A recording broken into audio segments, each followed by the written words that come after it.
Here we have question number 71, right? This is an excellent question to again reinforce your understanding of limits here. So we have our restrictions given, and the first part obviously states that determine the limit of f of x as x approaches 3, and part B states that determine function of 3 here. So when we input the x value of 3, what are we getting?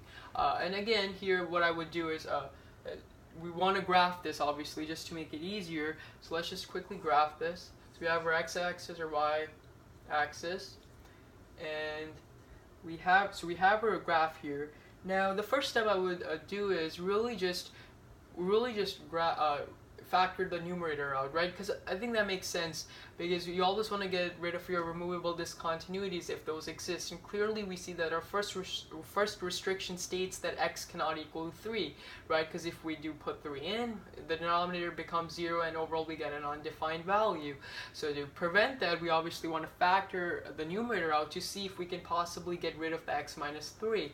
And so let's just do that. So factoring the numerator out, right, we get x minus 3 times x plus 2, right, divided by x minus 3.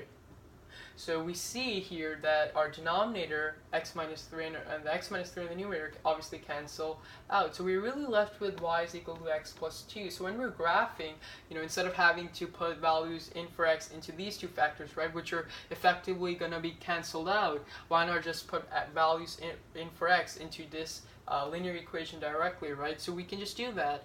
So we can obviously, we know it's x-intercept the value of x when y is set to 0, right? That would be -2, right? -2 comma 0. Y-intercept the value of y when x is set to 0, that would be 0 comma 2. 0 comma 2. So our graph here will look something like that, right? Because it is a line. It is a line.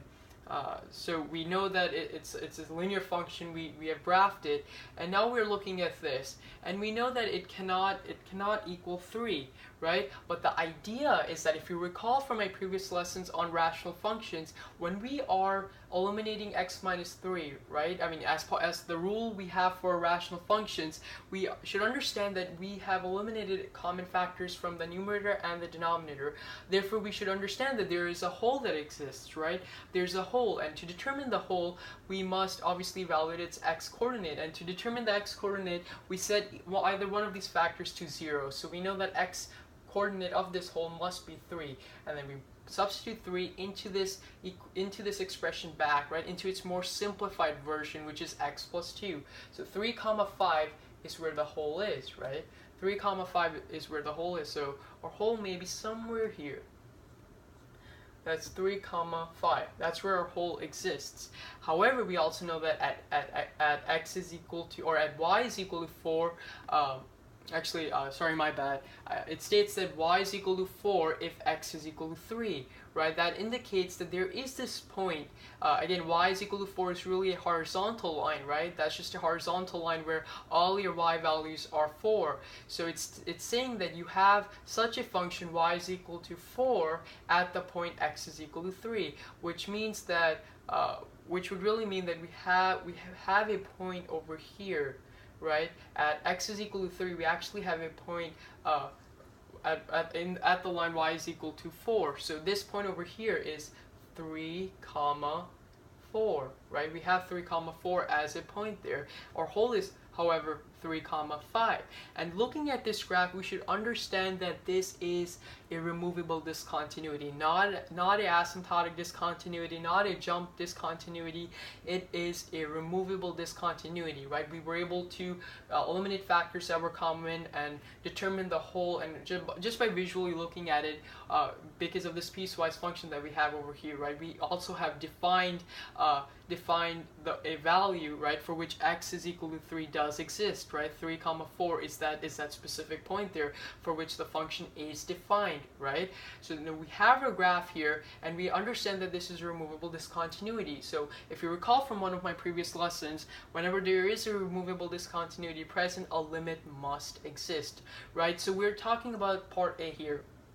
Limit of f of x as x approaches 3. Well, if you think about it, you're really looking for, you want to look at your one-sided limits, right? So you look at values greater than 3 and values less than 3, right? From the right hand side and from the left hand side. And you should understand that whether you go from this direction or you go from this direction, as you approach 3, right, the y value that you're approaching is 5, right? You're not actually going to be hitting that 5, but you will be approaching 5 as you approach the x value of 3. So for the answer to part A over here is it is equal to 5.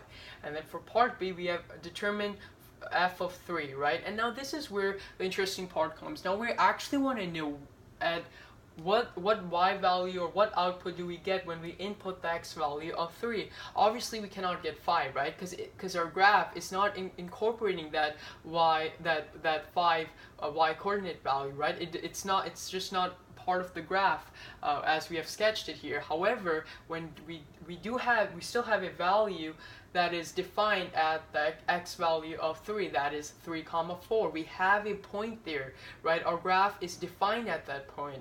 So when we input the value of 3 into our equation or into f of x here, we get 3 comma 4. So we have at f of 3, evaluating f of 3, we should understand that this gives us the value of 4, because it is still defined at that point, right? Although 3 comma 5 is not defined, that when we talk about the limits, that is what it's approaching. So it will make sense for us to say that's 5. So this is more conceptually understanding what a limit is, right? A limit is when you're talking about something that it's approaching. Now when you're talking about f of 3, that is you must have a distinct value there in order for f of 3 to exist, and you have that distinct value of 3 comma 4. So part A answer is 5, and the answer to part B is 4. So thanks for watching.